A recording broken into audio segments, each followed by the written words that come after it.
Hi, I'm Sakina. So I scraped and collected the data from the website Center for World Rankings from the year 2020 to 2025. This actually explores all the factors that influence the global performance of these universities and which rank influence the most in order for them to get to the highest rank. So I did the explore data scraping for this website, which shows the world rankings from 2020 to 2025. I selected these. I did the scraping for these 6 years. I use the two most advanced libraries to scrape data, which is Request HTML and async. I use both of these libraries to scrape the data in this function named fetch CWUR. So I was able to populate all these 10 columns with the actual data that was scraped from the website. And then I was managed to scrape around 12,000 rows from my from the website for all these 6 years, which shows big trends in like the performance of this from performance of these universities. Except besides that, I loaded the data set and I was managed to do the basic data exploration. So my the shape of my data set is 12,000 rows and 10 columns, and the dimension is a 2D because the 2D metrics and data types. Except for the three columns, the rest of the all the columns are string data types. That means it's object. Then there was a lot. Then I just printed the column names, and then I got the data information like how many null values I have and how many non-null values I have.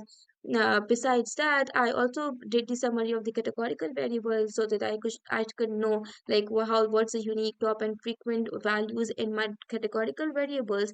Besides that, I check on the missing values. I just came to know like the four of my columns showed a lot of missing values which needed to be handled, which is handled by Sanju in the later part.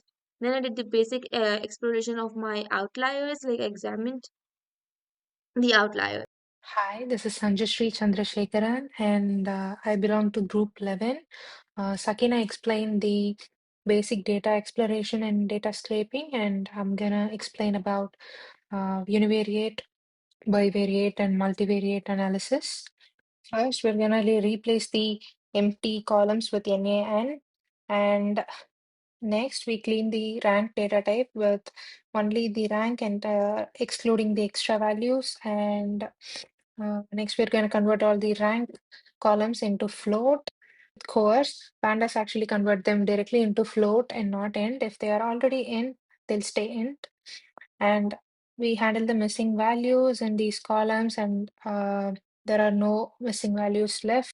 We can see that there are float values in rank, and we want it rounded into int values. So we do that here, and we remove duplicates, and we can see that the shape is same as before. It suggests that there were no duplicates to begin with, and we handle the outliers using IQR method, and this is the graph before handling, and this is the graph after outlier handling.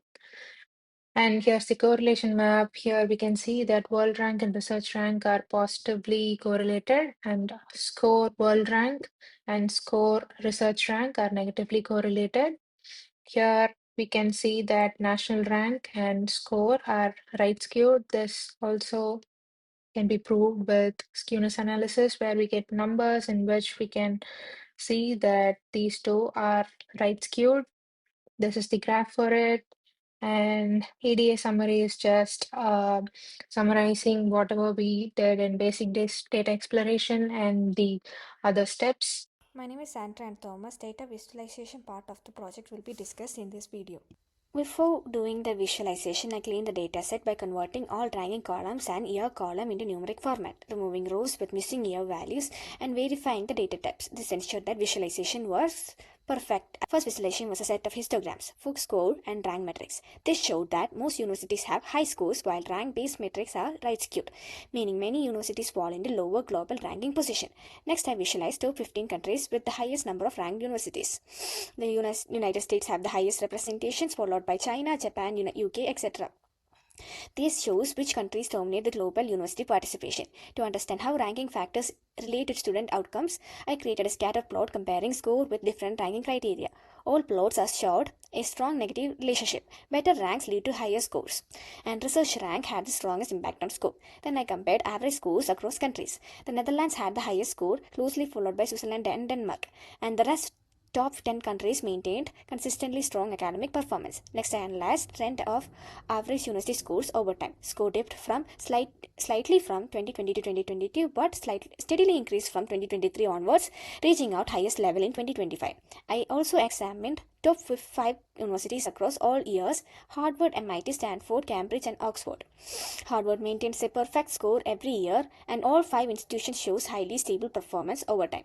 Their world rank trends remain completely unchanged, confirming their global dominance.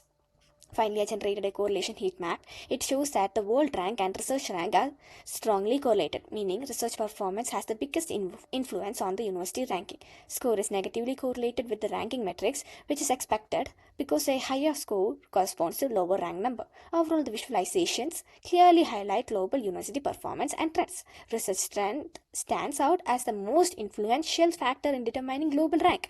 Thank you. Hello everyone, my name is Shanmukapriya Battiri. In this project, my role was to perform the data mining analysis on the CWUR 2020-2025 dataset. I have focused on first key research data mining questions that helped us to understand the global university performance more deeply. So let's dive into the first question. In this question, we will identify which countries have the highest number of top 100 universities are there, and then I have filtered the top 100 data by using group by function to group universities by country, and then used unique function. Then I have counted how many unique universities each country is contributed, and this is the visual representation of universities by country where USA is on the top. And then coming to the second analysis, it is focused on the improvement from 2020 to 2025. In this, first I have removed the universities which are having missing ranking data, and then calculated the improvements by subtracting 2025 rank from the 2020 rank, which gave me a positive value. That means the universities moved to the better ranking position. This is the visual representation of the top 10 universities which are having the highest ranking. And coming to the correlation between the research rank and the world rank, I have used a Spearman correlation function, which is the ideal for the ranking data. After removing the missing values, then I have got an output of 0.98 correlation, and that is extremely strong relation. And this is the visual representation of the research rank and the world rank. And this is the another important question which I have focused on identifying the future leader countries. For this, I have converted world rank into the numeric form, that means categorical to numerical form, and then created a pivot table showing each university's rank from 2020 to 2025. In conclusion, my analysis showed that the research strength and overall score strongly influence global rankings. Hi, I'm Satish. I'm from Group 11. I worked on data mining analysis on the CWUR ranking dataset for the years 2020 to 2025. As a part of this project, I prepared 5 questions. My first question was about understanding which countries have the widest performance gap between their best and worst universities. To do this, I grouped the data by country and calculated each country's maximum minimum score. Then I created a new column called gap to capture the differences and sorted the results to find the top 10 universities. Here is the visual representation for that. From this bar chart, we can say that USA, United Kingdom, and Japan have the widest university performance gap. And next, I explored the relationship between the national rank and world rank. So I have took these columns and calculated the correlation between these two columns, and I also visualized this using a heat map. From this, we can say that higher national rank doesn't guarantee you a higher world rank. And next, I wanted to know which countries consistently produce top research universities. I took the research column and converted the values in research rank column to numeric and filtered the top 50 universities. Then I counted how many top research universities each country has and visualized it with a horizontal bar plot. From the bar plot, we can say that USA, China, and United Kingdom produce top research universities.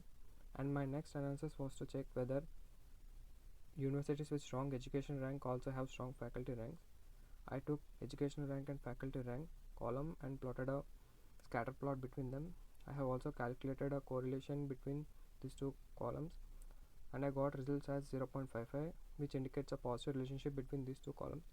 To know whether which universities have the best employability rank, I took the relevant columns and sorted them in ascending order and displayed the top 10 universities with best employability rank.